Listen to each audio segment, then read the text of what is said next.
Fala galera, tudo bem? Eu sou o Léo e sejam bem-vindos a mais um episódio do PQP, nosso bate-papo sobre tecnologia e inovação.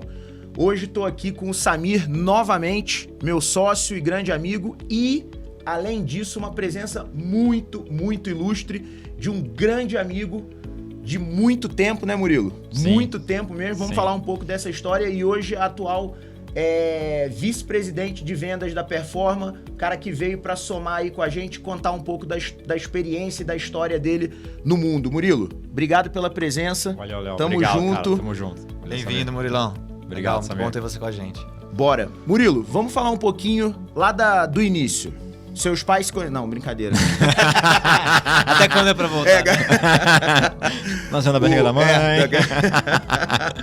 Fala um pouquinho pra gente da tua trajetória, Murilo, até aqui. Sim. Bom, eu vim da carreira técnica, né? Então, eu sou formado aí em ciência da computação. Todos nós. Todos nós, né? E o engraçado não, né? É que ao longo da minha trajetória, e aí programando, né? Eu realmente não era um bom desenvolvedor, assim, né? Então, eu tive aí um gestor... Vocês têm semelhança. A gente tem semelhança. Que ele falou assim, olha, Murilo, acho que essa profissão não é para você, essa área não é para você, e que você tem talento para mexer com pessoas, né? Então, eu tive aí a felicidade de ter uma pessoa que notou isso, aí eu fui atrás de me descobrir mais, né? Essa que é a verdade. E quando me descobri mais, eu optei por fazer uma transição para uma carreira de vendas, né? Então veio marketing, vendas, enfim, gerência de projeto, algumas potenciais áreas. E aí, estudando, eu optei por vendas e aí foi uma transição de carreira interessante, aí onde inclusive eu comecei a fazer isso numa empresa aí multinacional, né? Então, ou seja, você tem, fora o corporativismo de uma empresa grande, uma transição de carreira acontecendo ao mesmo tempo. Então, sendo pré-venda e depois ser o executivo de vendas, né? Ou seja, então essa virada integral para ir para vendas. Então, assim, foi... Aí, no final, no frigir, né? Continuei na carreira de vendas e aí fui assumindo posições, depois ganhando destaque, batendo cota, enfim, aí foi acontecendo. A minha transição de carreira também teve um belo empurrão do André. Né? Hoje, nosso sócio lá na Performa, eu lembro, primeiro dia do André, a gente trabalhou junto em outra empresa, coincidentemente uma empresa onde nós nos conhecemos. Sim, né? sim. O André no primeiro, cara, parece piada, mas foi o primeiro dia de trabalho do André, ele tinha que dar manutenção num sistema que eu tinha desenvolvido, né? Cara, meu nível programando, nível do André programando. Monstro, piada, né, cara? O André abriu o código-fonte e falou assim, ô, Léo, quem foi que fez isso aqui, cara? Isso tá um lixo. Eu falei, ó o respeito, hein, mano. Aí. Isso aí tá em funcionando. produção, o cliente tá feliz, Tá funcionando. Aí eu falei, eu acho que essa área não é pra mim, não. É melhor eu vender mesmo. Legal. Murilo, e um pouquinho já mergulhando, a gente vai ficar indo e voltando na história há bastante tempo, né, cara? E o teu envolvimento com inovação? Onde surgiu esse teu interesse por inovação, que foi até o que te trouxe para perto da Performa de novo? Sim, Bom, meu envolvimento com inovação é que eu sempre fui uma pessoa fuçada, assim, né? Inconformada, de não gostar de ver as coisas como estão. Então, é o famoso desafiar o status quo. Por que tem que ser assim? Não dá para ser diferente? E aí, isso traz, no mundo corporativo, incomoda, sendo bem transparente, incomoda. Sem dúvida. Né? E, por outro lado, outras pessoas que são pró a inovação veem isso com muito bons olhos. Então, eu comecei a trazer, por exemplo, na formação de equipes de marketing e vendas, né, ou no meu próprio trabalho, né, como o contribuidor individual, que nós chamamos, onde você não tem ainda uma posição de liderança. Por que eu tenho que fazer o processo dessa forma? Será que eu não consigo fazer de uma forma mais eficiente? Será que eu não consigo ser mais produtivo fazendo isso? Ou usar a ferramenta tal? Ou usar o A com o B com o C? Então, assim, eu sempre fui muito questionador nesse ponto. E isso trouxe prós e contras, né? Tem coisa que você acerta de cheio e tem coisa que você fala, nossa, foi ruim, deu ruim. Mas faz parte do aprendizado. Do aprendizado. Exato. Faz parte do aprendizado. E aí eu nunca tive receio de arriscar. Sabe? Eu nunca tive receio de arriscar. Então, tem pessoas que falam assim, pô, mano, você foi da empresa A para a empresa B e aí o que te levou? Claro, tem uma certa pesquisa, né, por trás, mas eu nunca tive receio de arriscar, porque para mim envolve o aprendizado de aprender algo novo numa empresa diferente, com ofertas diferentes inclusive em mercados distintos. Né? Então, você tem um aspecto de aprendizado e de inovação bastante amplo. Cara. Legal. Eu falei só para contextualizar, né, galera? Eu falei de trazer o Murilo para perto de novo, só colocando todo mundo na mesma página, eu e o Murilo trabalhamos juntos no início da nossa carreira, né? Em 2000, Melhor não falar o ano, senão você vai... Acho que denunciar. 2003. 2003, 2004, por aí. 2003, 2004 no máximo. Então foi bem no início da nossa carreira, a gente acabou trabalhando um tempo junto numa consultoria e aí a gente acabou indo para lados distintos, né? O Murilo acabou desenvolvendo uma brilhante carreira corporativa, né? E eu acabei indo para o lado do empreendedorismo. E aí agora a gente está trabalhando junto de novo, nunca perdemos contato. A gente tem uma grande coincidência, né, Murilo? Da gente fazer aniversário no mesmo dia. Nossa, e aí então, todo falando ano, disso agora. Vocês lembram? todo ano a gente lembra um do outro, de mandar mensagem. Você também, parabéns. O Murilo e a Érica. O então, aniversário também, que eu não esqueço. não é o meu, mas é da minha esposa também, no mesmo dia. Cara, eu tenho uma pergunta para você, exatamente nesse contexto, né? Você falou de inovação, falou que já trabalhou em empresa grande, em startup, ajudou a startup a crescer. Quando você fala de inovação, onde você acha que é mais desafiador inovar? Ou é mais fácil ou é mais difícil? Será que é mais fácil inovar numa empresa pequena ou numa empresa grande, poderosa, multinacional, cheia de recursos, mas ao mesmo tempo tem os seus desafios? Como é que você faria esse paralelo aí, pegando um pouco da sua carreira? Samir, excelente pergunta. É mesmo, essa daí. Isso aí é não tem 10. nem roupa para fazer uma pergunta dessa. Excelente pergunta. Vamos lá. Eu acho que não tem uma resposta certa e não errada, mas eu vou dizer a minha percepção. Claro, né? sempre aqui. A minha percepção é de que as empresas grandes, elas têm mais dificuldade porque ela é como se fosse um transatlântico. Para ela fazer aquela viradinha, vai muito chão, esforço, dinheiro, tempo para ela fazer a virada. A empresa pequena, por outro lado, ela tem velocidade, mas ela tem um funding. Então, onde eu vi isso acontecer com mais frequência? Nas empresas médias. Interessante. Então, eu vi isso ocorrer em empresa média, porque é uma empresa que tem funding, tem dinheiro, e ela não é um bot, mas ela é um transatlântico, ela está no meio do caminho. Então, ela conseguia fazer mudanças rápidas, processuais, tecnológicas, de pessoas, organizacionais. Então, ela consegue fazer isso com mais facilidade, não sendo muito grande e também não sendo muito pequena. Então, eu vi acontecer um pouco nesse cenário. Né? Esse ponto é muito bom. Eu tenho uma visão do tipo assim, que não está muito relacionado com o porte da empresa. Está relacionado com o ambiente que existe dentro da empresa. A cultura empresarial. Tem empresas que conseguem... Aquela história do transatlântico lançando os jet skis. Boa. Né? Exato. Eu acho que tem empresas grandes, né? Do tipo assim, olhando hoje... Né? Eu acho que é mais fácil inovar dentro de uma empresa grande, por quê? Justamente por causa do funding. Sim. Né? Você, em algum momento, você precisa do dinheiro. Né? Desde que tenha uma cultura que permita isso. Sim, né? sim. Mas empresas pequenas sem dinheiro também inovam. Sim. Né? Porque a escassez é uma baita ferramenta. Sim, né? concordo. Vide Performa. Agora, quando a gente olha para dentro de casa, hoje na Performa, olha o que acontece. Hoje a gente tem um ambiente muito mais favorável à inovação do que quando a gente montou a empresa. Por quê? Porque hoje a gente tem justamente o que você falou, velocidade para fazer os movimentos e a gente tem caixa para isso. É isso. Né? Antes a gente até tinha boas ideias, mas nem sempre dava para implementar nossas boas ideias. Normalmente a gente tinha que ir atrás do quê? De funding. A gente tinha que ir atrás de grana. Quando a gente lançou a empresa lá em Portugal. O que a gente teve que fazer? A gente teve que ir atrás de investidor. Sim. A gente tinha uma boa ideia, a gente dominava a tecnologia, mas não tinha dinheiro. Sim. Né? Hoje a gente já consegue colocar as nossas iniciativas em prática muito mais rápido.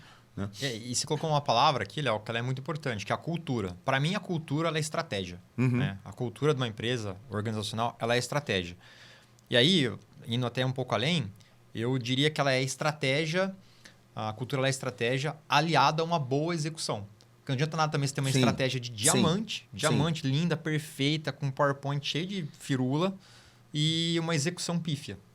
Então, eu prefiro ter uma execução alta, com vários fails fasts, né? De aprender rápido, do que você ter uma baita de uma estratégia, uma execução baixa. Né? E com relação a processo?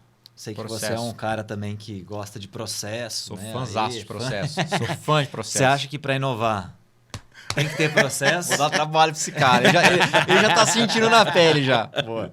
Mas eu acho que esse misto é importante. Isso. Do tipo, eu reconheço isso, né? A gente ontem mesmo tava discutindo na nossa reunião essa questão de processo. Verdade. Realmente, eu fico com medo de burocratizar. Realmente essa é sempre uma preocupação, e aí eu acho que, como líder da empresa, né, de manter esse equilíbrio entre controle, porque controle é necessário, Sim. não tem jeito, a gente não consegue crescer sem controle, porque eu não vou conseguir medir. E o que eu não consigo medir, eu não consigo melhorar. Exato. Né? É isso aí.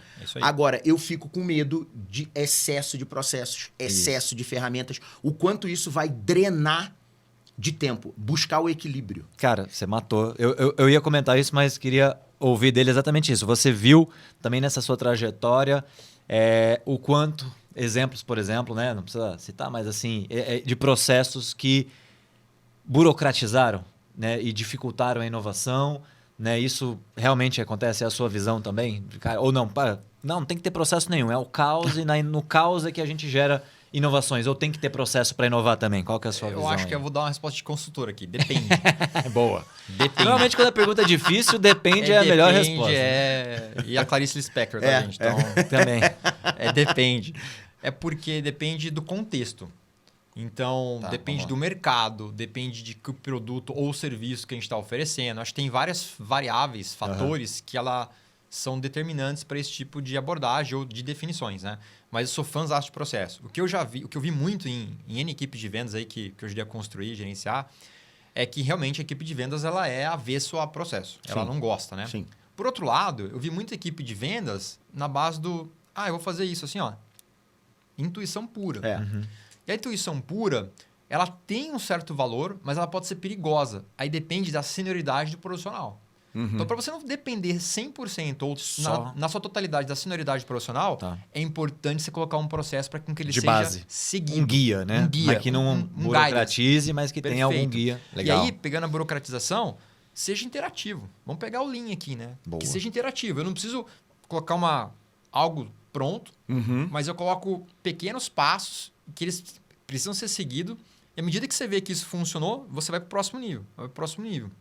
Então, você não precisa encaixar um processão rígido, mas de forma que ele seja interativamente, ele vai melhorando ao longo do tempo. Mas ele precisa existir. Precisa ter um processo. Não pode ser assim, para mim agora o próximo passo é o B, agora é o C, agora é o D.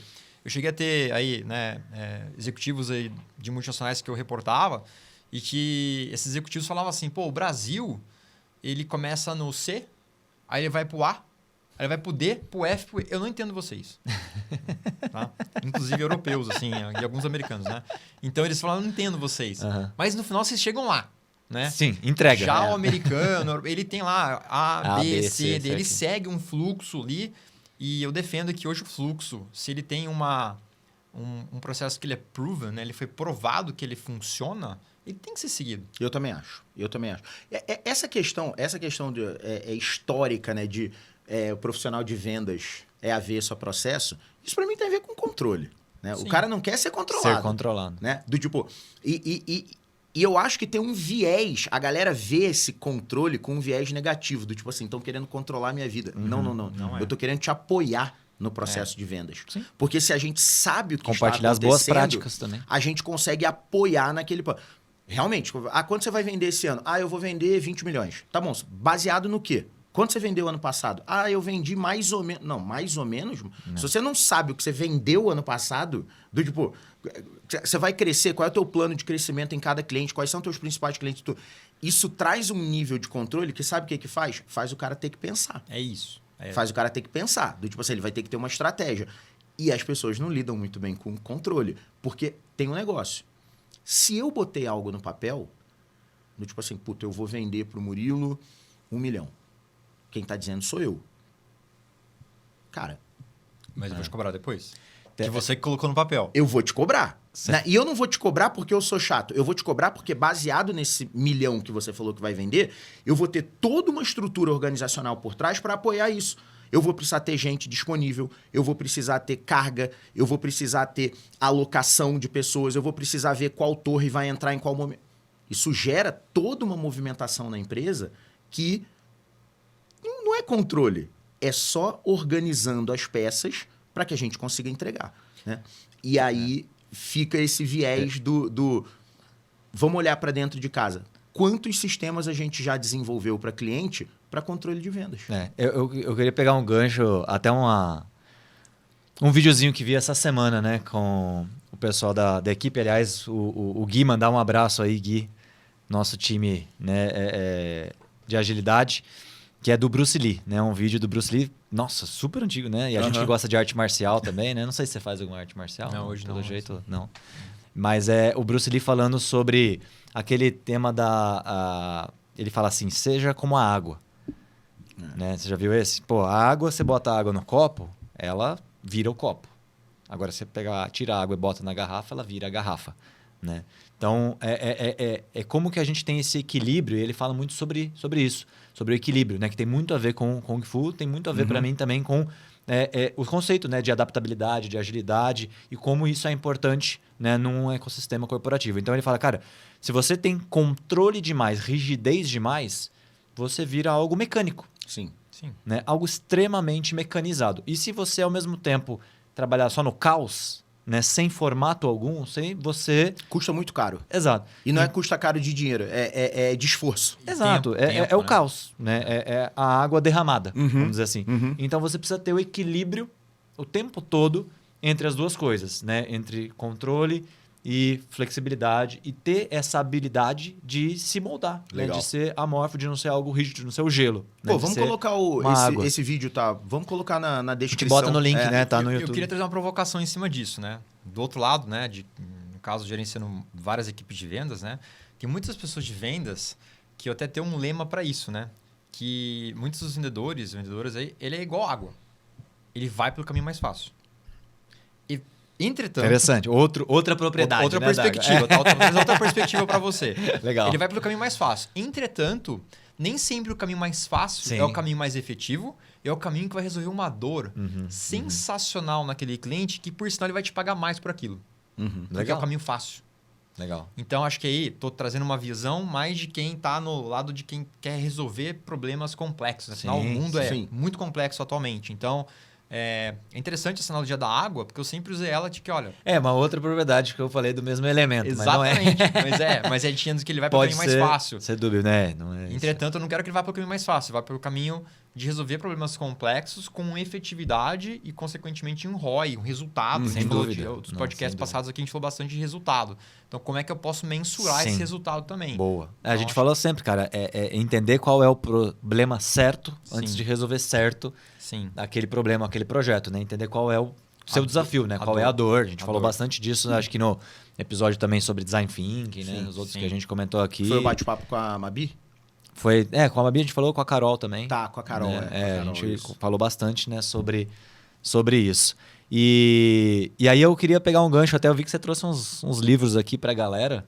Sim. Né, que você falasse um pouco, e a gente estava batendo um papo aqui, né, na prévia sobre essa questão, né, de regras, né, de processos. Você falou uma frase que eu gostei bastante sobre como é que a gente tem muitas regras, mas ao mesmo tempo quer inovar. Sim. E aí, para inovar, você precisa quebrar as regras?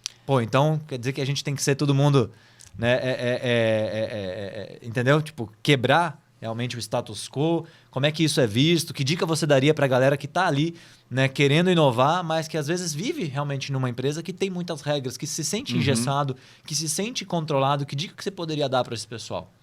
Acho que tem muita literatura boa sobre esse tema. Eu só acredito que nem toda literatura é aplicável para qualquer lugar. Para qualquer lugar. Claro. Né? Então, por exemplo, acho que um livro muito comum aí é A Regra Não Ter Regra, né? Que é do Netflix, a história do Netflix. Legal. Onde ele mostra que alguns processos eles foram sendo eliminados ao longo do tempo. Só que muito disso é porque ele entra num campo abstrato. Vou dar um exemplo. Tá. Reembolso de despesas de viagem. Né?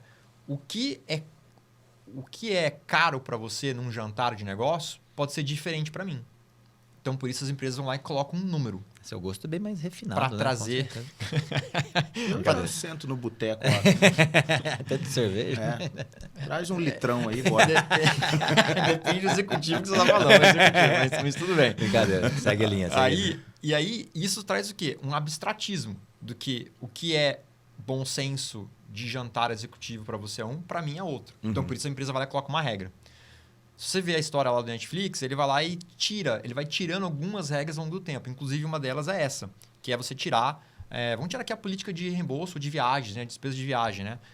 Só que aí entra um outro tema. Para você fazer isso, nesse livro se fala muito das densidades de talento. Para ter densidade de talento, eu estou falando de seniorização de equipes. Então, para fazer isso, eu tenho que ter uma equipe sênior. Para ter uma equipe sênior, eu tenho que pagar mais por isso também. Sim. Então, é uma série de fatores para dizer o seguinte, isso dá para ser feito ou isso não dá para ser feito, né? Então, assim, acho que tem vários livros aí que a gente pode falar sobre esse tema, acho que dá outros podcasts só sobre alguns temas aqui, né? Sobre, por exemplo, confiança, sobre como a confiança pode abalar a equipe de uma maneira tão drástica que vai afetar N projetos, né? Não só nesse mês que vem e por aí vai. Então, acho que tem vários temas aí comportamentais que a gente pode falar e que podem ajudar ou pode prejudicar. Mas geralmente eu prefiro evitar o abstratismo, porque eu acho que o abstratismo ele gera falta de clareza. Porque em alguns casos... Mas então tem que ter regra. Depende. Depende. O time é sênior. Estamos aqui com o consultor Murilo. O time é sênior, não é sênior. Acho que tem fatos, né? Então você vai ver... Tem outro livro lá que é o Powerful, né? Pat McCord, que ela menciona, inclusive, se eu gerencio a equipe assim na Netflix, será que eu não posso gerenciar a equipe de marketing de vendas dessa mesma forma? Entretanto, entendi. Cada cenário... Só que marketing de vendas é muito número, né? A metrificação deles é mais fácil do que R&D, do que desenvolvimento. Pesquisa e desenvolvimento. Né? Então, é muito mais fácil a metrificação em marketing e vendas. Então acho que tem perfis de profissionais diferentes, culturas diferentes, porque aí, nesse caso, a cultura ela é uma estratégia competitiva da companhia, né? Então, interessante. Então, aí... Eu acho que é bem legal isso que você falou, porque tem muita gente que tenta copiar modelos. Sim. Né? Então, o próprio Spotify, né, fala exatamente isso. Né? Hoje é o modelo Spotify, quando se fala de agilidade, etc., foi muito copiado.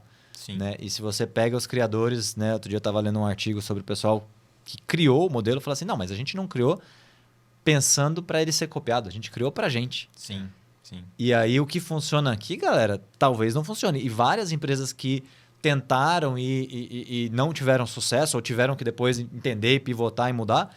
Porque ele foi criado para uma empresa que já tinha uma cultura, né, que já tinha, né, um avanço de estrutura de produtização, né, de microserviço, já nasceu daquele jeito. Se você tenta pegar esse modelo e aplicar numa outra empresa que faz software também como eles, mas com outra cultura, com outra tecnologia, não funciona. Eu vejo então, esses modelos, né? eu vejo esses modelos, Samir, muito mais como um guideline. Exato. Entendeu? Do tipo assim, isso. cara, a gente fez mais ou menos por esse caminho. A gente fez mais ou menos Adapta aí para você. Mas você tem que olhar para dentro de casa para medir, primeiro, a aderência. Né? O processo pode ser maravilhoso para o Spotify. Ele não vai funcionar na performance. Exato. É outro contexto. Um exemplo. Né? Ou ele vai funcionar na performance com alguns ajustes. Isso. Não é porque a performance é melhor ou pior que o Spotify. Ela é diferente. Exatamente. Obviamente é diferente. Né? Então, naturalmente, você precisa fazer alguns ajustes. A gente é muito menor que o Spotify. Muito provavelmente, eles têm processos lá que a gente não precisaria ter. Pela complexidade da equipe. Você já pegou, por exemplo, nessa sua carreira... aqui eu trabalhava desse jeito, funciona. Sim. Nossa, vou aplicar o mesmo processo na outra e... Não dá. Não dava. E aí vai por, acho que alguns fatores, né? A empresa ela é de serviço, ela é uma empresa de produto. Sim, totalmente diferente. São abordagens totalmente diferentes. Legal. São equipes diferentes. Eu vou vender para o topo da pirâmide, para o meio ou para o small business? São também abordagens diferentes, times diferentes, valores diferentes, produtos diferentes, serviços diferentes. Então, quando a gente coloca tudo isso na caixa aqui... Os ingredientes aí, ingredientes para a gente formular uma equipe de sucesso de alta performance, tudo isso tem que ser levado em consideração. Só que não é algo trivial. Aí vem muita questão de você testar e você, isso aqui não dá. Então eu tenho que adaptar. Então acho que aí é o guideline que o Léo comentou aqui, que tem que ser... Aí, voltou para água, então. Testar, adaptar, adaptabilidade, né, nesse caso. Sim. Não, essa propriedade que a gente fala muito e de hoje novo, em dia, a gente né? tá falando de teste, tá vendo? Isso. A gente considera, na verdade, esse guideline como uma hipótese de algo que pode funcionar dentro de casa e testa. Né? Eu acho que a gente... eu acho que um dos grandes trunfos nossos lá na Performa é justamente isso, a quantidade de testes que a gente faz. Né? E principalmente, a gente não se apaixonar pelas nossas ideias. Pela solução. Né? A gente, do tipo assim, cara, vamos testar. Parece bom, vamos testar. Não funcionou? Pivota ou abandona. É isso aí. Né? E eu acho que esse movimento a gente faz muito bem. Né? E isso tem refletido no nosso crescimento nos últimos anos. Né? Murilo, você tem uma característica na tua carreira que eu acho mó barato, né? E eu acho que é algo até que faz falta para mim. Não sei se eu já citei aqui, mas nos nossos bate-papos eu sinto esse como grande gap da minha carreira, né? Eu nunca trabalhei numa empresa muito grande. Eu sempre prestei serviços para empresas muito grandes, né? Até pela característica do trabalho que eu me especializei em fazer ao longo do tempo. Mas eu, particularmente, nunca trabalhei numa empresa muito grande. E você já trabalhou em multinacionais. Você já trabalhou em empresa pequena, média, grande e... Gigante, né? Com milhares de funcionários, né? Cara, qual a diferença do dia a dia de trabalho de uma empresa gigante e de uma pequena? Excelente pergunta, Léo. É muito, a diferença é brutal, né? A grande... A super grande, eu trabalhei em uma empresa Fortune 100, né? Então, é uma empresa que ela tem... Os processos já estão estruturados. Então, a variabilidade de processos ela é bem menor. Mas aquilo já é proven, já é provado que funciona. Então, você tem menos alteração nisso com as empresas. Ela tem funding. Então, ela consegue fazer muito. Ela consegue ter movimentações bem interessantes. A dificuldade dela é a velocidade de pivotar. A gente chegou a ver aqui, por exemplo, no mercado, não vou nem citar nome aqui, mas de empresas que tomaram a decisão, ela levou 2 anos para executar. Nossa. Né? Uma decisão tomada. Não, vamos fazer tal coisa, beleza, vou fechar a fábrica aí. tal desse modelo, assim assado. Levou 2 anos para se fechar aquela fábrica. Então, a empresa grande, ela tem essa dificuldade que eu levo à execução, né? Mas ela já tem um processo formado. Em contrapartida, a pequena, ela tem praticamente, não tem processo. Ou ela tem um mínimo de processo. E o suporte desses processos, sistematicamente falando, eles são baixos. Planilha. Sendo bem transparente, é planilha. Né? Tá, como que você... E a planilha, tudo pode.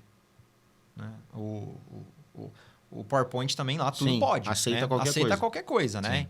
Então, essa é a diferença da grande para a pequena. A grande ela tem um monte de processo já estruturado, ela tem... muitos processos. Ela tem processo de aprovação, ela tem processo decisório, ela tem processo de precificação, ela tem processo para tudo, framework para tudo. A grande não. Mas por que a grande ela continua crescendo sendo grande? Porque sim, não só ela tem uma questão processual, mas ela vai se adaptando ao longo do tempo. E aí, o segredo da pequena para ela, né, conseguir rampar, ela é adaptar esses processos que, se a pequena pega esse processo, é muito burocrático para ela. Não funciona, Não né? funciona, não Exatamente. funciona. Então, ela tem que adaptar e muito para a realidade dela. Ele tem que ser interativo para que um dia ele chegue nesse nível de maturidade. E a gente consegue traçar um paralelo disso justamente olhando as startups que estão rampando, né? O que acontece com uma startup quando ela recebe o primeiro grande funding? Normalmente é o Series A, né? O fundo traz o quê? Governança. Sim. Normalmente o fundo traz governança, né? O fundo traz dinheiro, beleza, mas traz governança. Né? E aí a gente começa a ter... o controle já não é mais só dos fundadores, por motivos óbvios. Né? A startup acaba crescendo num ambiente muito complexo, muito VUCA, né? Cresce bem nesse contexto mesmo e olhando muito pouco para a governança. Muito pouco. Né? E a forma de rampar é essa, é processo. Você começa a precisar de mais controles. É isso. Eu queria puxar um tema, Murilão, cara, que a gente está falando muito de inovação, você tem uma super experiência aqui em vendas, né, praticamente, marketing, vendas, assim, é a sua área. E, cara, o que você vê de que foi feito, o que está sendo feito, o que seria uma mega inovação em vendas, né, hoje em dia, né? Porque, ou no futuro... Cara, vender é algo que já existe nas profissões mais antigas do mundo, né? Sim, sem dúvida. Então, Léo, então é da mesma forma, né? Tem alguma coisa realmente, né, que você viu, que você pode... Cara, para onde mais pode ir, né? Ou a forma com que se vendia lá atrás é a mesma forma com que a gente faz hoje? Samir, excelente pergunta, né? Eu acho que, como eu sempre fui uma pessoa fuçada, eu sempre quis entender com mais profundidade que mudanças estruturantes podem ocorrer nessa área, especificamente vendas, né? Que você pode se antecipar a ela para você ser um diferencial competitivo lá na frente. Legal. Né? Então, acho que uma dessas mudanças dramáticas assim, que houve nos últimos, posso dizer, 5, 10 anos, é que a forma de compra, o comportamento de compra para as empresas, ele mudou muito nos últimos anos. Então, geralmente, quando você comercializava para uma grande e uma média empresa, você contratava pessoas que tinham alto relacionamento naquelas empresas. Então, eles abriam portas, eles iam lá e fechavam as oportunidades. Né? Hoje em dia, como as decisões elas são mais consensuais, ou seja, eu não dependo de uma pessoa para fechar, eu dependo de vários diretores, diretoras num corpo executivo que dá um ok para aquela oportunidade estruturante, a gente tem mais pessoas no processo decisório. Então, isso faz com que o processo se alongue. E aí, começa a surgir uma série de categorias de empresas oferecendo ferramentais diferentes para resolver problemas diferentes da área de vendas. Então, como é que você cria uma máquina de vendas que ela é... Porque tem tipos de máquinas de vendas diferentes. Você tem aquela máquina padrão, que você tem lá um diretor de vendas e os executivos de vendas, né, com marketing apoiando. Você tem aquele forma de vendas que ela é como se fosse uma linha de montagem. Né? Eu tenho lá uma pessoa que gera demanda, ela qualifica uma demanda, funil, joga para o executivo de vendas, ele vai lá, desenvolve, negocia, fecha. E eu tenho, por exemplo, o formato de pod. Né? O pod são equipes multidisciplinares. Uma então, célula. É uma célula. Legal. É uma célula com pessoas multidisciplinares, que é aquela célula responsável por uma região, uma vertical. Mas o número, o resultado pertence àquela célula, não só uma pessoa só. Né? Então, são formatos, evoluções do processo comercial e, além disso, tem métodos que vão surgindo ao longo do tempo. Então, se você olhar para trás, você tinha lá o método de Solution Selling, que é o método mais antigo, onde as grandes Big Four, Big Five utilizavam. Né? Durante muito cresceram, tempo. Tiveram muito sucesso, ruim, né? Inclusive, É muito sucesso. Não, tanto que quase todas as metodologias de vendas, elas de alguma maneira derivaram do Solution Selling. Aí né? vem Spin Selling, tem várias. Aqui não vou citar várias, mas tem Spin Customer Selling, Centric Selling, Customer Spin Centric, Selling, Target Account Selling, aí você vai ter Challenger Sales, que eu sou muito favorável. Então, assim, tem várias. Tem hoje uma metodologia, inclusive, pautada no ágil. Você usar agilidade em vendas. Pô, tem que legal, hein? Tem. Sério? Existem. Pô, sério. Tô curioso. Sério. Não, sério. Então, esse é um podcast só pra gente falar sobre isso. Tá? Interessante mesmo. Você falou de pods, já me lembrou um pouco sobre isso, né? Sobre agilidade. Olha que legal. Um paralelo entre passagem de bastão. Podcast. Também do pod. Performa que pode, hein, pessoal? Nossa, eu sou super engraçado, viu, pessoal? Mas porque, cara, multidisciplinaridade. É isso. Né? Antigamente, também na execução de projetos, né? Eu sou uma pessoa mais de delivery, né? Hoje, então, de entrega de projetos, gestão de projetos, né? Não tenho tanta bagagem no comercial, apesar de vender um pouquinho de vez em quando. Eu já falei, você é um monstro vendendo, cara. Imagina. Então, mas quando a gente fala de entrega de projetos, tem muitas também, né? Tem. No passado, a gente também via as coisas acontecendo como uma corrida de revezamento, com passagem de bastão. Fiz minha parte, agora a faz a sua. Já qualifiquei, então agora é a sua vez. Então fica, sabe, aquelas brigas, né? Entre até onde vai cada etapa. E hoje, na entrega de projetos, a gente fala muito sobre squads. Né? Ou seja, o que é o squad? É um time multidisciplinar que, cara, o resultado é sucesso de todos. Ou todos têm sucesso, ou todos falham. Né? Isso você vem aplicando também nessa área. Isso vem uma evolução das equipes comerciais para aplicar esse mesmo método para as equipes de marketing e vendas, como um todo. Que massa. Então, todo mundo é responsável por aquele número. Não é só, por exemplo, o executivo de vendas. Não é só um número do diretor de vendas. Então, claro, o diretor de vendas ou o VP de vendas, ele tem aquele número, ele tem uma equipe abaixo dele, ele tem e aí todo mundo ele faz parte da construção daquele número de forma conjunta, contendo N pessoas, desde geração de leads por marketing ou outbound ou inbound, aí não vou entrar no mérito aqui, mas todo mundo faz parte daquela pod, daquela squad, e aí eles trabalham em conjunto para que aquele número seja atingido. Então, quando alguém falha ali, e faz parte da falha, o erro, né?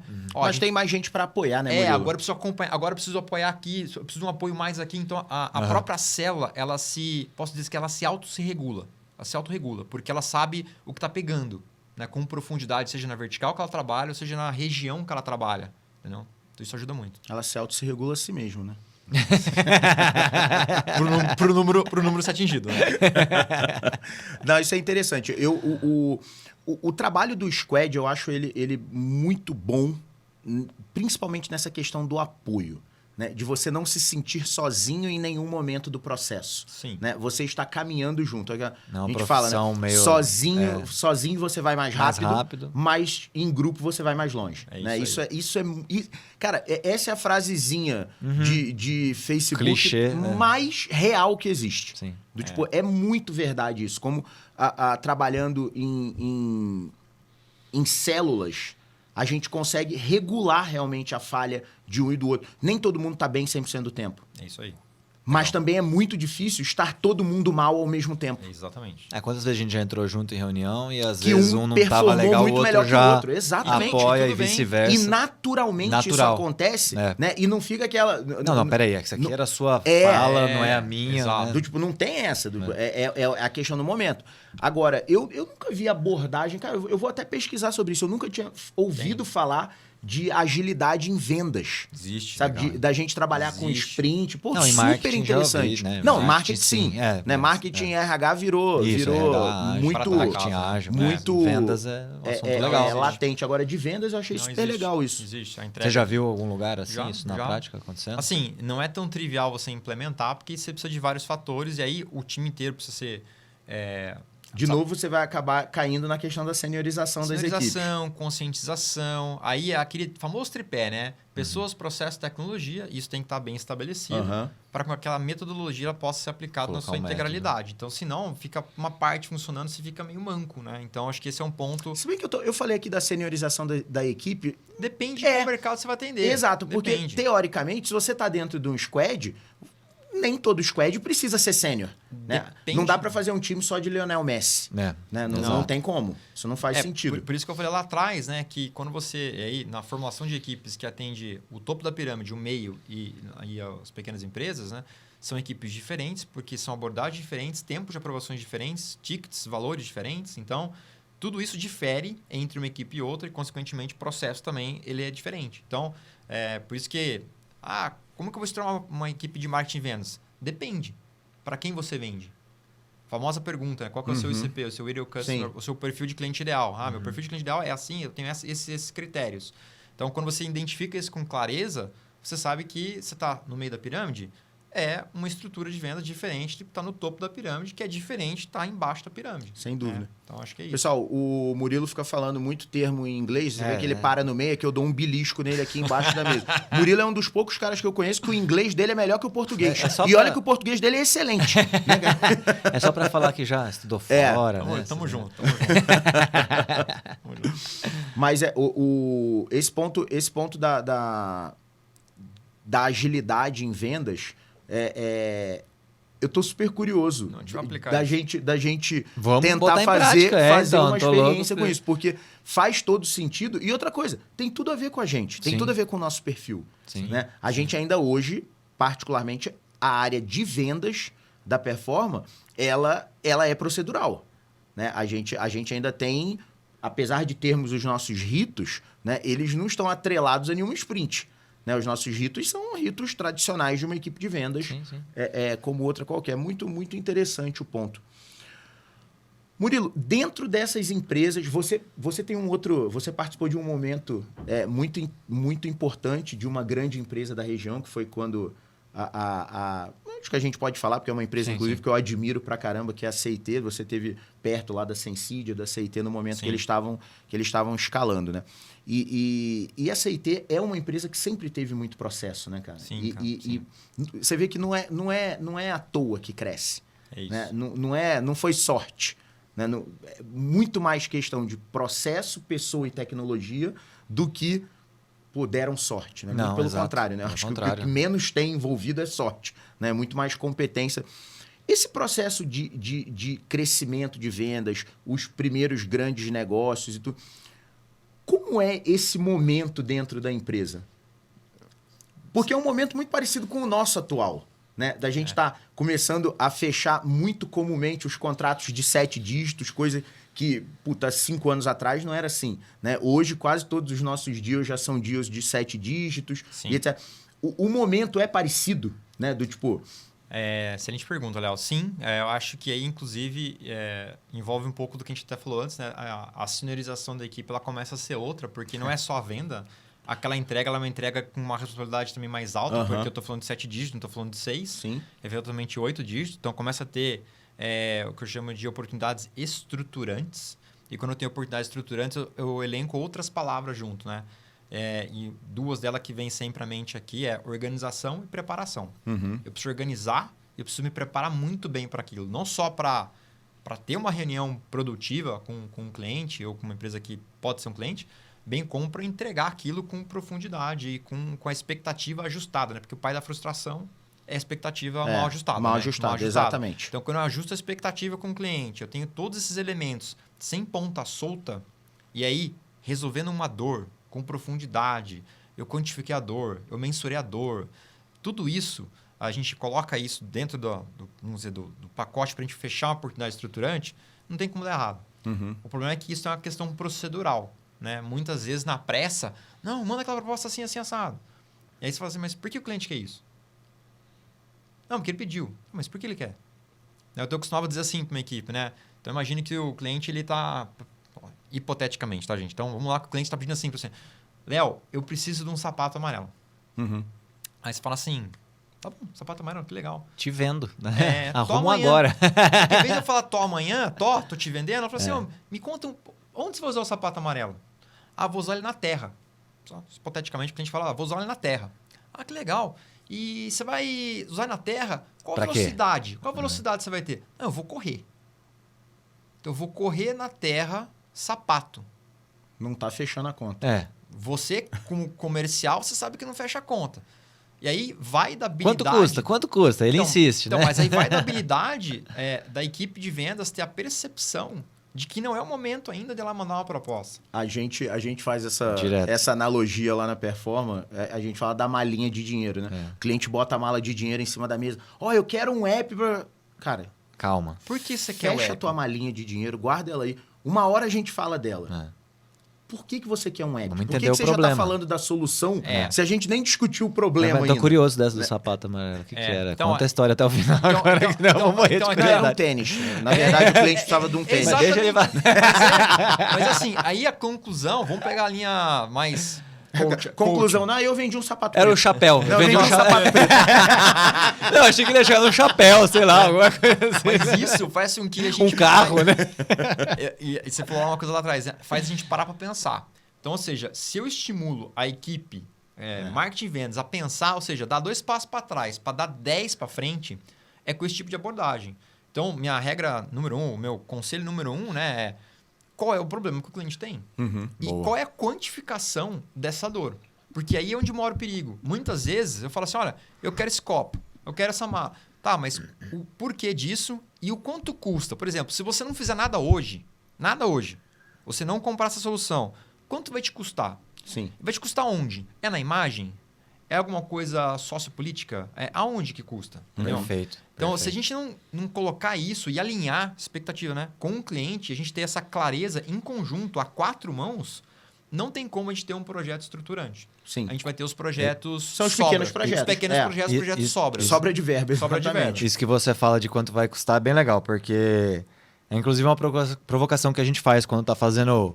Até pesquisa, né, de produto, né, um UX Research, né, ou seja, uma pesquisa de usabilidade, né, você normalmente tem técnica para fazer essas entrevistas, né, quando a gente está fazendo entrevista, pesquisa exploratória, fala assim, você não pergunta para a pessoa, você pagaria tanto por tal coisa, etc, né, normalmente a gente fala, cara, peraí, não tente vender, né, um produto, né, naquele momento, ou dizer, hipoteticamente eu tenho um produto. Não, entenda a dor daquela pessoa e quanto que aquela dor custa naquele momento. É isso. É muito melhor, a informação vai ser muito mais real, né, mais fidedigna se você entender qual é a dor do que se você tentar ficar você comprar. Explorando a numa sua situação hipotética, você compraria? Eu falei, se é hipoteticamente, eu compro. É. Se for dinheiro hipotético, dinheiro eu compro. de mentirinha, né? Exatamente. Quanto isso custa na real? Então eu acho que é muito legal essa fala sua de que eu sou rico, compro tudo. Mas aí, assim, se você não fizer nada, o quanto isso vai te custar? Isso aí. Né? Então, acho que existem alguns termos, né? Não tem no português aqui, né? Mas lá vem. Lá vem o gringo. Eu vou falar um termo só, né?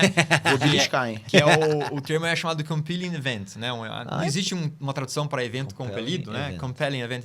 Que é assim, que catástrofe vai acontecer, né? Boa. Se você não tomar uma ação até uma data tal. Eu tenho que te associar um tempo. Então, vou dar um exemplo simples aqui. Eventualmente, alguma regulação que você precisa aderir àquela regulação que vai gerar uma multa para você. Quando isso ocorre, as empresas mexem. E se você tem aquela solução ou algo que pode ajudá-la em parte daquele problema, pronto. Você tem o compelling events na mão. Legal. Só que nem todo mundo e aí das equipes de vendas, aí vem a seniorização, constroem isso com os clientes. Quando você constrói isso,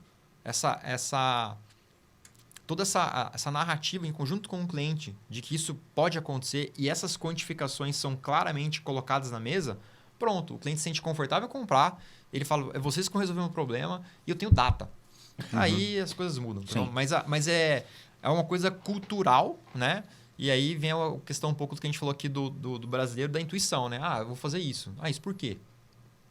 Então, é o poder das perguntas, né? Para mim, acho que tem algumas coisas em vendas que são importantes. Um é você entender a dor do cliente, acho que é a primeira. A segunda é você fazer excelentes perguntas aí referente ao negócio do cliente. Então, não é o foco no cliente, é o foco do cliente. Boa. Qual que é a dor do cliente, do negócio dele, né? E a terceira é você saber exatamente onde você está no processo de compra do cliente. Olha que legal. E normalmente quando você não sabe onde você está é porque você não está bem você posicionado. Tá perdido. Você já perdeu. Sério. Normalmente quando você não sabe é porque você está mal posicionado. Exato. É fato isso. Eu achei muito legal essas analogias, né? Olha, fazendo um comparativo, né, com os papos que a gente vem tendo aqui, quantas similaridades tem, né? Quando a gente fala sobre inovação, sobre as metodologias, né? Como que isso casa, né? Talvez são outras palavras, né? Outros momentos, mas, cara, a gente falou muito aqui sobre entender a dor, né? Sobre entender o problema, apaixone-se pelo problema, né? Não pela solução. E para mim tem um ponto comum em tudo isso que você falou. Queria ouvir qual que é a visão de vocês aí também, né? Sobre esse tripé, né? Que você comentou, né? Você falou muito, tem que ter processos, pessoas, tecnologias. Você falou de processos para crescer, estruturar, né? A gente já falou um pouquinho sobre isso. Mas eu tenho uma visão, queria ouvir de vocês, assim, que um ponto comum entre tudo isso são as pessoas. Sim. Né? Meu ponto de vista, por onde a gente começa? Então, eu sou uma empresa, quero crescer, eu quero inovar, quero estruturar, quero vender mais, enfim, né? Cada um tem o seu desafio, seja um empreendedor, microempreendedor ou empreendedor, ou seja uma grande corporação. Todos passam pelos mesmos desafios, né? Cada um no seu nível, e todos precisam olhar seus processos, precisam eventualmente de tecnologia, né, para acelerar, e precisam de pessoas. Sim. Por onde a gente começa? Cara, pessoas. Eu acho Por quê?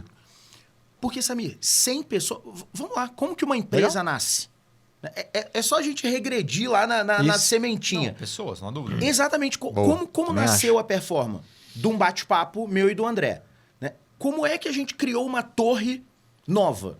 Quando a gente conseguiu trazer você... Se você tivesse um processo bonito, desenhado ali, ela ia do nada, sozinha. Ia sair assim, sozinho, implementar. Não ia, são pessoas. As pessoas fazem as coisas acontecerem. Boa. Qual o momento que a gente está agora? A questão que a gente estava discutindo da seniorização da equipe. Isso. A gente está trazendo pessoas para ajudar a gente a construir uma unidade nova, né, que na verdade já está construída, rodando muito bem, diga-se de passagem, de Corporate Innovation. Sim. Né?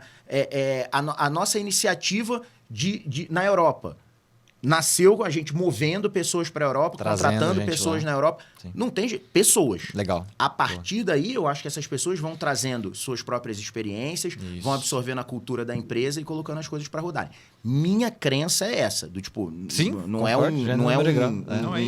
uma tese de mestrado nem doutorado, mas é a minha crença. Mesmo para mim, exatamente esse é o ponto comum, né? E quando a gente fala do design, a gente sempre fala isso, né? Comece pelas pessoas. Pelas pessoas. Né?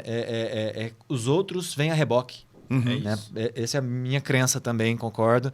E, cara, você mesmo já tendo uma empresa já estruturada, se você tiver os melhores processos do mundo, vamos dizer assim, mas não investir nas pessoas, a ordem para mim não é essa. Até quando a gente fala de Kaplan Norton, por exemplo, né? Balance Scorecard, qual é a base? Né? Pessoas, recursos humanos. Né? As pessoas mais capacitadas, né? Mais treinadas, né? Mais motivadas, geram processos melhores. Processos melhores geram clientes mais satisfeitos. E clientes mais satisfeitos geram resultados financeiros melhores.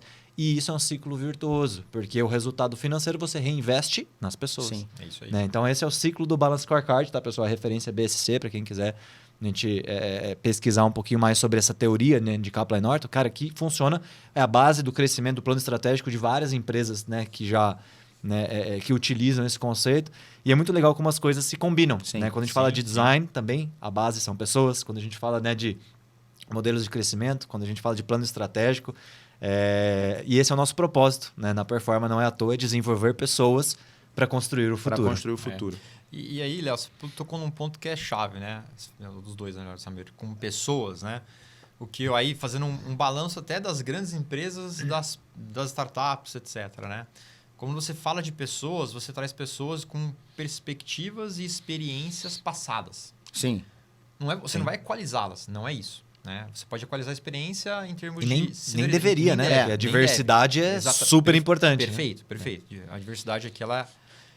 Hoje ela apareceu rapidinho ali. Nem ficou para... Nem ficou fazendo os barulhos. Acaba, né? Mas só para fechar aqui o raciocínio, o que eu vejo de diferença é que o que é muito importante nessa questão de pessoas é você trazer a vulnerabilidade dessas pessoas para a mesa.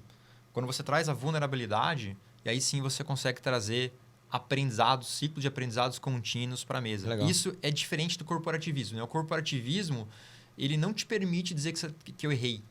Né? Muitas empresas grandes, assim, você não pode falar que você não sabe. O medo Por mais erro, que as né? empresas digam, Ele não, pode disso, falar. Né? Mas nos bastidores, não é assim que a coisa acontece. Uhum. Já ao contrário nas startups e nas empresas menores. Né? Pô, vamos aprender. A gente declara que a gente não sabe, mas a gente vai atrás. É um contraponto muito grande. Aí tem até um livro aí da René Brown que eu recomendo aí vocês assistirem, que é o lerem, né? Que é o em inglês, né? Dare to Lead. Enfim, a gente traduz depois. Traduz aqui, Dare to Lead. Da René Brown, onde ela fala sobre aí o poder da vulnerabilidade. Também tem um vídeo dela no TED, também excelente para assistir. Eu já assisti esse vídeo, é legal. Vamos colocar no link. No link aqui da René Brown. Então, assim, falando sobre vulnerabilidade, onde você trata as pessoas para que elas, sim, elas podem falar, eu não sei, eu não consigo. Isso aí. E geralmente nas empresas grandes isso não se fala muito, né? Você fala, eu sei tudo. Isso vem com a confiança também, né? Cara, eu ia falar exatamente isso. Cara, como é uma das melhores formas de você perceber a autoconfiança, e aí não tem questão de senioridade envolvida, porque a gente vê isso em estagiário, em gente com 1 ano de... É o cara que vira, olha no teu olho e fala calmamente, eu não tenho a menor ideia do que você está falando. Normalmente é uma pessoa autoconfiante. Porque do tipo assim, primeiro, autoconfiante e que se sente seguro no ambiente que está. Essa é outra leitura muito importante que a gente tira sabe desse que comportamento. pode falar isso sem... Ele está numa rede de segurança 100%, psicológica. Exato, né? pode de 100% falar assim, sincero. cara, eu não sei, porque ele sabe que ele não vai ser punido, obviamente, e que do tipo assim, é mais um para ajudar ele a adquirir esse conhecimento. Massa. Do tipo assim, quando a pessoa abre, essa questão da vulnerabilidade é legal, porque realmente quando a gente traz uma vulnerabilidade, é o seguinte, você seta a tua zona cinzenta e traz mais pessoas para te ajudarem a resolver aquilo. Ou pessoas que sabem como matar ou mitigar essa vulnerabilidade, ou mais pessoas para te ajudarem a falar, caraca, realmente, isso aqui é interessante, vamos pesquisar. Então, você traz mais gente. Eu gosto muito, muito... É uma das características que mais me agrada em profissional. É o cara que fala claramente, eu não sei fazer isso. Sim. Ele não vai ser punido. A gente vai dar um jeito de adquirir esse conhecimento. Né? Ou dentro de casa, ou contratando alguém para cuidar disso, ou trazendo alguém para dar um curso, ou mandando a pessoa fazer um curso. Tira a hora do seu dia e vai estudar isso. Enfim, a gente vai criar um plano para mitigar essa vulnerabilidade. Muito interessante esse ponto. Muito legal mesmo. Sim. Pô, aqui realmente quando começa a ficar legal, né, Léo? A Cris vem e manda parar. Sempre assim, agora tá Ela é engatando. especialista nisso. Tá engatando o negócio. Tem alguns assuntos pra gente poder fazer em outro podcast. Acho que eu queria falar só um negocinho sobre pessoas para terminar, o quanto na nossa experiência de mentoria de startups, né? O Murilo também tá engajado no ecossistema de startups. Muitas vezes a gente tá investindo em pessoas, mais do que na ideia, né, ou no produto, né? Quantas vezes a gente passou aí por bets, né, de aceleração e bancas, né, de avaliação, e aí você vê, cara, olha, seu produto, tal, essa ideia, mas essa startup tem futuro, porque a gente está investindo em pessoas. Na pessoa, né? sim, Você está vendo, então, o quanto é importante você estar rodeado, né, de pessoas melhores do que você. Sim. Né? O que a gente fala sempre aqui, né? Eu adoro ser o mais burro da mesa. E isso, né? Buscar realmente estar rodeado de pessoas boas e isso vai trazer, né, resultados, né? Depois melhores, processos melhores. Se você seguir essa linha, né? Eu acho que é algo, um recado aqui, para mim, é um ponto comum de tudo que a gente falou, né? De inovação em vendas, cara. Pode ser que um dia tenha, né? Não sei, um robô aí, inteligência artificial que venda sozinho, aí o Leilão aposenta, vai para as Bahamas, vai para o Caribe. Eu acho que o mundo é muito complexo. Relacionamento. Exato. O mundo é relacionamento. Ainda mundo é complexo acho que não vamos ver isso vivos, né? É muito complexo. Mas é o que eu falo, não existe relacionamento entre empresas, né? Existe relacionamento entre pessoas. Entre máquinas, né? Existe relacionamento entre pessoas. Quando tiver relacionamento entre máquinas, eu acho que a gente está enrolado. Então, será que um dia uma IA vai vender para outra IA? Bom ponto. Louco, né? Cara, não Falando duvido. de futurismo aqui. Não duvido. Quando a gente olha, se a gente for fazer futurologia, não duvido. Né? A gente já aconteceu tanta coisa, Sim. né? O tanto que a medicina avança, do tipo, imagina quando a gente conseguir a tecnologia avançando. Tudo bem que os avanços da medicina estão muito casados com os avanços da tecnologia também, né? Mas a gente avança, a raça humana avança numa velocidade que eu não duvido. Não dá para duvidar de nada, Não dá né? para duvidar de nada. Mas não nesse futuro Legal. próximo. Galera, infelizmente chegamos ao final do bate-papo, né? Eu posso dizer que eu tenho a honra e o privilégio de ter esse bate-papo com esses dois caras quase todos os dias da minha vida, porque felizmente a gente trabalha junto e isso para mim é um grande prazer. Mas de qualquer maneira, Murilão, muito obrigado pelo bate-papo. Você é o cara, sou muito seu fã. Valeu, Murilo. Foi show, cara. Galera, muito obrigado por terem ficado com a gente até o final. Não esqueçam, aquilo tudo lá, né? Curte aí, compartilha. Pergunta, lembra, galera? Vamos lá, quem quiser fazer pergunta, né? Pro Murilo, bota lá nos comentários. Murilo a gente caça fácil. O Murilo a gente acha fácil para responder. Mas faz as perguntas difíceis. Difícil. Vamos tirar ele da zona de conforto. Muito obrigado por estarem com a gente em mais esse episódio do PQP. Performa que pode. Porque você pode performar. Valeu, galera. Valeu, pessoal. Tchau, tchau. Tchau.